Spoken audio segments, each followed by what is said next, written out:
ওম শান্তি। আজ 25/3/2024 প্রাত মুরলি। বাবা আজ বলেছেন, মিষ্টি বাচ্চারা, অন্তর্মুখী হয়ে বিচার সাগর মন্থন করো, তবে খুশি আর নেশা থাকবে। তোমরা বাবার সমান টিচার হয়ে যাবে। আজকের প্রশ্ন, কিসের ভিত্তিতে অন্তরের খুশি স্থায়ী হতে পারে? উত্তর, স্থায়ী খুশি তখনই থাকবে যখন অপরের কল্যাণ করে সবাইকে খুশি করবে। করুণাময় হতে পারলে খুশি থাকবে। যে করুণাময় হয় তার বুদ্ধিতে থাকে, আহা, আমাদেরকে সকল আত্মাদের পিতা পড়াচ্ছেন, পবিত্র বানাচ্ছেন, আমরা বিশ্বের মহারাজা হচ্ছি। তারা এমন খুশির দান করতে থাকে। ওম শান্তি। আত্মাদের পিতা আত্মারূপী বাচ্চাদেরকে জিজ্ঞাসা করেছেন, বাচ্চারা, এই ওম শান্তি কে বলেছে?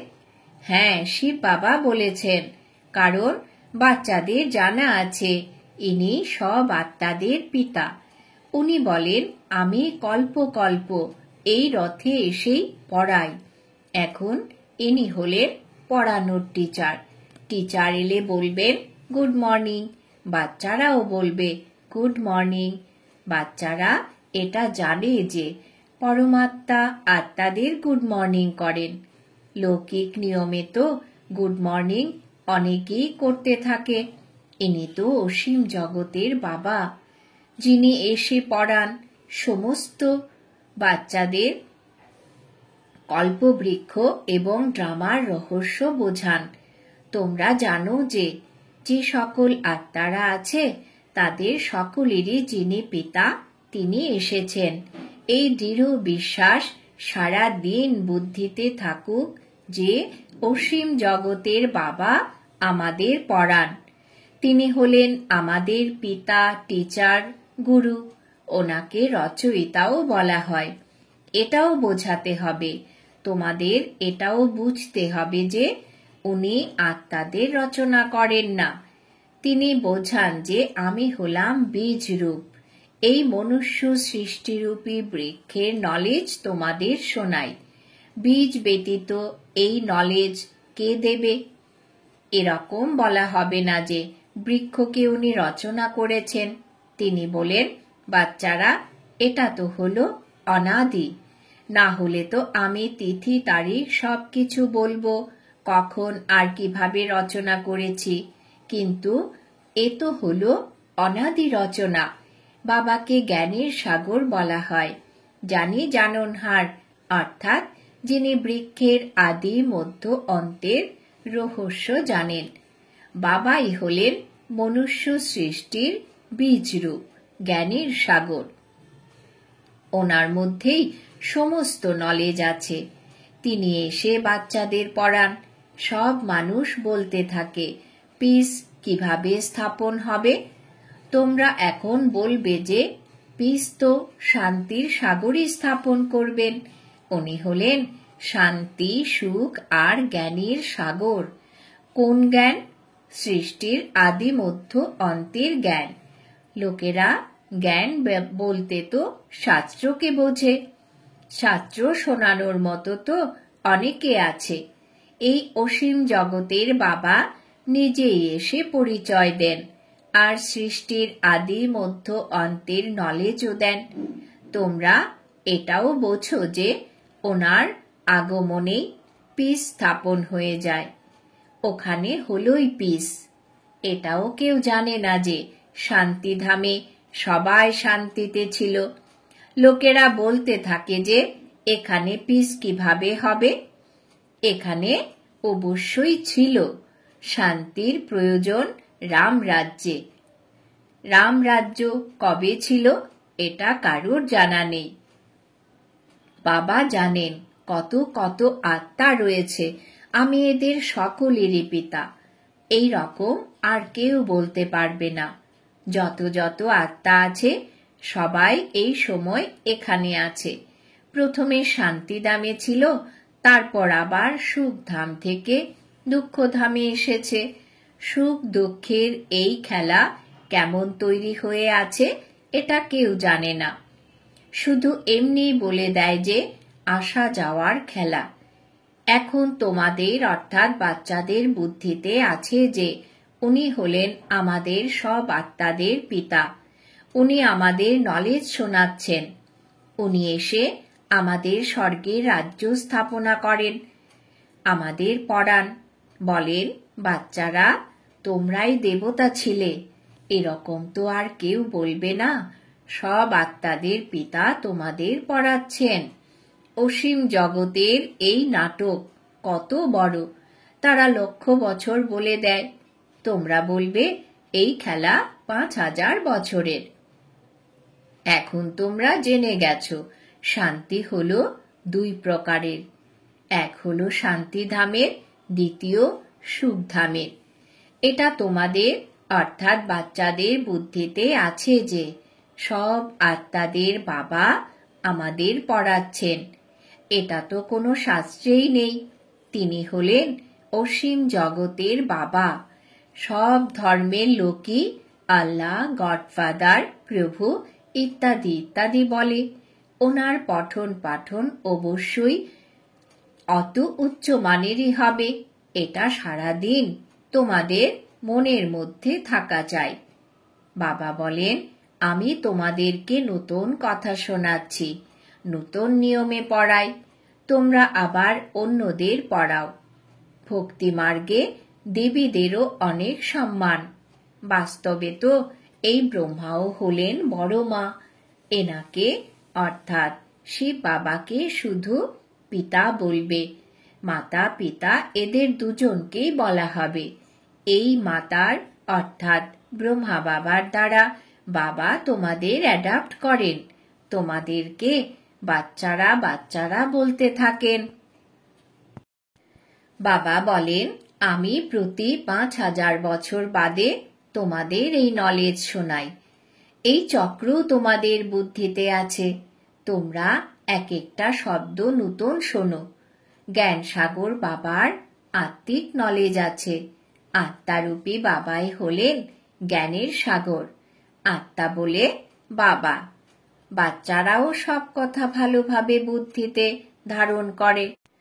অন্তর্মুখী হয়ে যখন ওই রকম বিচার সাগর মন্থন করবে, তখন সেই খুশি আর নেশা থাকবে। বড় টিচার তো হলেন শিব বাবা। উনি আবার তোমাদেরকেও টিচার করে তোলেন। এর মধ্যেও আবার নম্বর অনুযায়ী রয়েছে। বাবা জানেন এই বাচ্চা খুব ভালো পড়ায়, সবাই খুশি হয়। বলে, এরকম বাবার কাছে আমাদের তাড়াতাড়ি নিয়ে চলো, যিনি তোমাকে ওই রকম তৈরি করেছেন। বাবা বলেন, আমি এনাকে অনেক জন্মের অন্তিম জন্মেরও অন্তিম কালে এনার মধ্যে প্রবেশ করে তোমাদের পড়াই। কতবার প্রতি কল্পে আমি এই ভারতে এসেছি। তোমরা এই নতুন কথা শুনে বিস্মিত হও। অসীম জগতের বাবা আমাদের পড়াচ্ছেন। ওনারই ভক্তি মার্গে কত নাম। তাকে পরমাত্মা, রাম, প্রভু, আল্লাহ বলে। একজন টিচারেরই দেখো কত নাম রেখে দিয়েছে। টিচারের তো একই নাম হয়, অনেক হয় কি? কত রকমের ভাষা আছে। তো কেউ খোদা, কেউ গড নানান নামে ডাকে। তিনি নিজে বোঝেন আমি এসেছি বাচ্চাদের পড়াতে। যখন পড়াশোনা করে দেবতা হবে তখন বিনাশ হয়ে যাবে। এখন তো হলো পুরনো দুনিয়া, একে নূতন কে করবে? বাবা বলেন, আমারই পার্ট এটা। আমি ড্রামার বস। এটাও বাচ্চারা জানে ভক্তির কত বিস্তার। এটাও হলো খেলা। অর্ধকল্প ভক্তির জন্য এখন আবার বাবা এসেছেন আমাদের। ইনিই পড়ান, ইনি শান্তি স্থাপন করেন। যখন এই লক্ষ্মী নারায়ণের রাজ্য ছিল তো শান্তি ছিল, এখানে হলো অশান্তি। এই পিতা একজনই, আত্মারা সংখ্যায় অনেক। কিরকম ওয়ান্ডারফুল খেলা। বাবা সব আত্মাদের পিতা, উনি আমাদের পড়াচ্ছেন। কত খুশি হওয়া চাই। তোমরা মনে করো গোপ গোপী তো আমরাই, আর গোপী বল্লভ হলেন বাবা। সুতরাং আত্মাদের গোপ গোপী বলা হয় না। শরীর থাকলে তবে গোপ গোপী অথবা ভাই বোন বলা যায়।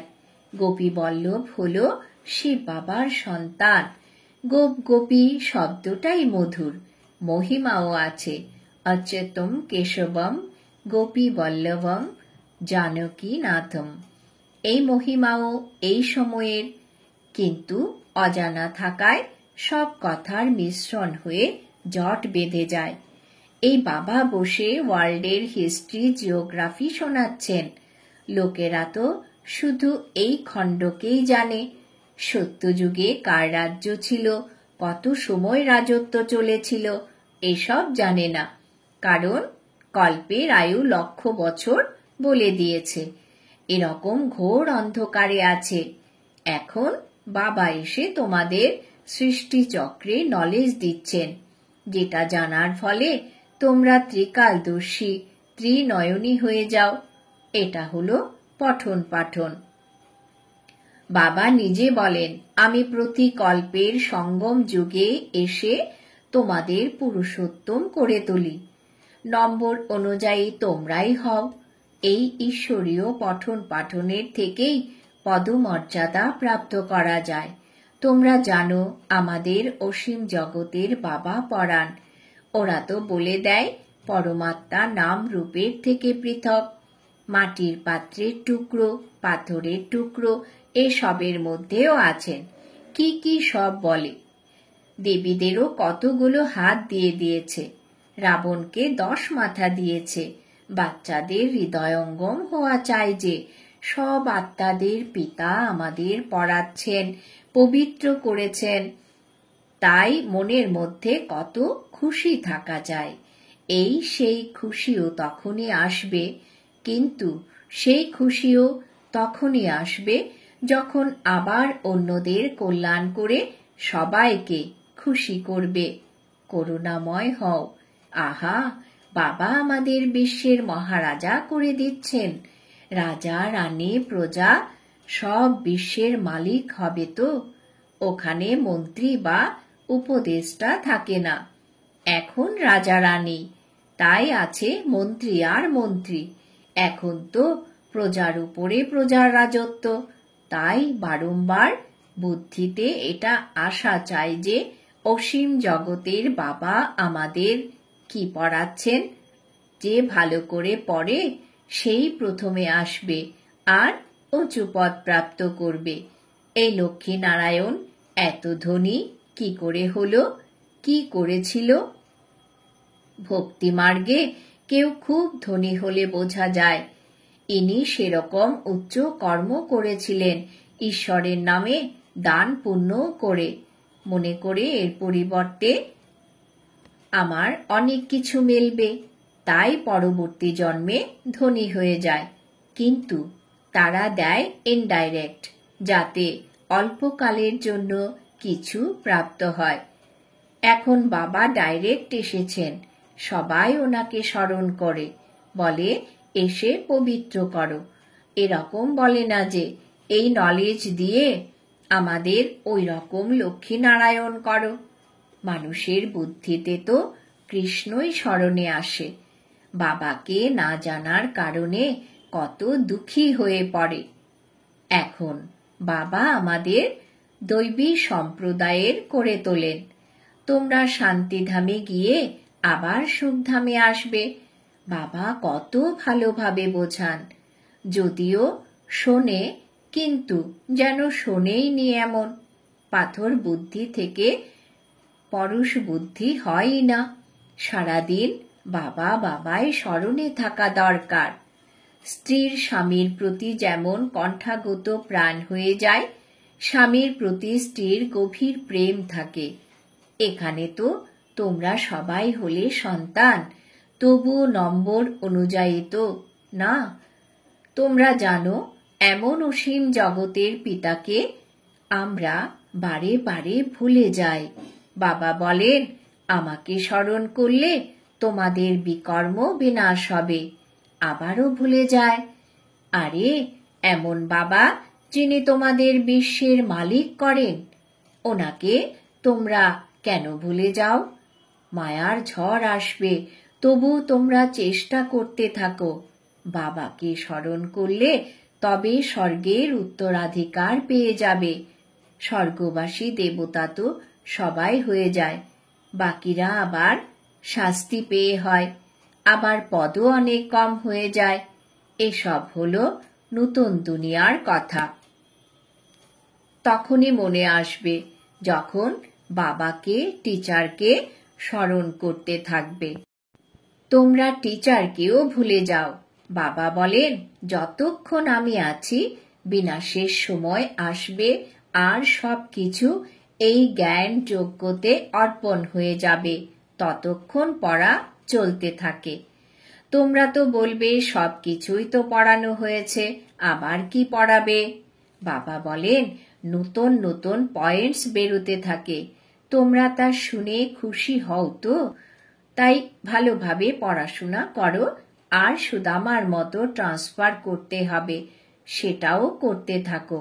এটাও হলো অনেক বড় ব্যবসা।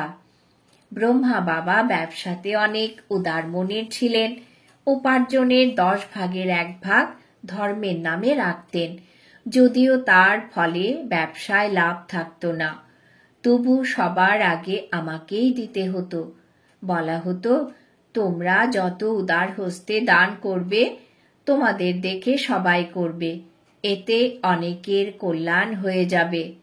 যেখানে ছিল ভক্তিমার্গ সেখানে ছিল ভক্তিমার্গ, এখানে তো সবকিছু বাবাকে দিয়ে দিয়েছি। বাবা, এই সব কিছু নাও। বাবা বলেন, তোমাদের সমস্ত বিশ্বের বাদশাহী দিচ্ছি। বিনাশীর সাক্ষাৎকার, চতুর্ভুজেরও সাক্ষাৎকার হয়েছে। ওই সময় বোঝা গেছে যে আমি বিশ্বের অধিপতি হব। বাবার প্রবেশতা ছিল তো, বিনাশ দেখেছি। ব্যাস, এই দুনিয়া শেষ হয়ে যাচ্ছে, এই কারবার ইত্যাদি। কি করব? গাধার কাজ ছাড়ো, আমার রাজত্ব প্রাপ্তি হবে। এখন বাবা তোমাদেরকেও বোঝাচ্ছেন যে সমস্ত পুরনো দুনিয়া বিনাশ হতে চলেছে। তোমাদের কুম্ভকর্ণের নিদ্রা থেকে জাগানোর জন্য পুরুষার্থ করাচ্ছেন, তাও তোমরা জেগে উঠছ না। বাচ্চাদের তো এক বাবাকেই স্মরণ করতে হবে। সবকিছু বাবাকে দিয়ে দিলে তো অবশ্যই এক বাবাই স্মরণে আসবে। তোমরা অর্থাৎ বাচ্চারা বেশি করে স্মরণ করতে পারো। বাবার অনেক দায়িত্ব, কত বন্ধনযুক্ত সংবাদ আসে। বেচারীরা মার খায়, স্বামী কত বিরক্ত করে, যদিও বোঝে এটা ড্রামায় আছে, আমি আর কি করতে পারবো। পূর্বকল্পেও অবলাদের উপর অত্যাচার হয়েছিল। নতুন দুনিয়ার স্থাপনা তো হতেই হবে। বাবা তো বলেন, অনেক জন্মের অন্তে অন্তিম জন্মেরও অন্তিমে আমি প্রবেশ করি। আমি নিশ্চয়ই সুন্দর ছিলাম, এখন শ্যাম হয়ে গেছি, আমি প্রথম নম্বরে যাব, আমি গিয়ে কৃষ্ণ হব। এই চিত্রটি দেখি তো মনে হয় গিয়ে কৃষ্ণ হব। তো বাবা বাচ্চাদেরকে ভালোভাবে বোঝান। এখন বাচ্চাদের কাজ হলো নিজে বুঝে অন্যদেরকে বোঝানো। আচ্ছা, মিষ্টি মিষ্টি হারানিধি বাচ্চাদের প্রতি মাতা পিতা বাপ দাদার স্মরণের স্নেহ সুমন আর সুপ্রভাত। আত্মাদের পিতা তার আত্মারূপী বাচ্চাদেরকে জানাচ্ছেন নমস্কার। আমরা আত্মারূপী বাচ্চারা আমাদের মাতা পিতা বাপ দাদাকে জানাই স্মরণের স্নেহ সুমন, সুপ্রভাত, নমস্কার। ধারণার জন্য মুখ্য সার। 1 নম্বর, আমরা হলাম গোপী বল্লভের গোপ গোপী। এই খুশি বা নেশাতে থাকো। অন্তর্মুখী হয়ে বিচার সাগর মন্থন করে বাবার সমান টিচার হতে হবে। 2 নম্বর, সুদামার মতো নিজের সবকিছু ট্রান্সফার করার সাথে সাথে পড়াশোনাও ভালোভাবে করতে হবে। বিনাশের আগে বাবার থেকে সম্পূর্ণ উত্তরাধিকার নিতে হবে। কুম্ভকর্ণের নিদ্রায় যারা নিদ্রিত আছে তাদের জাগাতে হবে। বরদান। বাবা আজ বরদান দিয়েছেন, মধুরতার গুণের দ্বারা সংস্কারের মিলন করে মঙ্গল মিলনে মিলিত হওয়া হলিহংস ভব। মধুরতার গুণের দ্বারা সংস্কারের মিলন করে মঙ্গল মিলনে মিলিত হওয়া হলিহংস ভব। ব্যাখ্যা। যেরকম হোলিতে সবাই রং নিয়ে খেলা করে আর একে অপরকে মুখ মিষ্টি করিয়ে মঙ্গল মিলন করে, এই রকম তোমরাও হলিহংস বাচ্চারা যখন একে অপরকে আত্মিকতার সঙ্গে রং লাগিয়ে মধুরতার মিষ্টি খাওয়াও, তোমাদের নয়ন থেকে মুখ থেকে চলনের দ্বারা মধুরতা প্রত্যক্ষ রূপে দেখা যায়, তখন মঙ্গল মিলন অর্থাৎ সংস্কার মিলন হয়। নিজেদের মধ্যে সংস্কারের মিলন হওয়াই হল প্রত্যক্ষতার আধার। এর দ্বারাই জয় জয়কার হবে। স্লোগান। বিদেহী ভাবের অভ্যাস করো। এই অভ্যাস হঠাৎ আসা পরীক্ষাতে পাশ করিয়ে দেবে। বিদেহী ভাবের অভ্যাস করো। এই অভ্যাস হঠাৎ আসা পরীক্ষাতে পাশ করিয়ে দেবে। আজকের সমান আমি হলিহংস আত্মা। ওম শান্তি।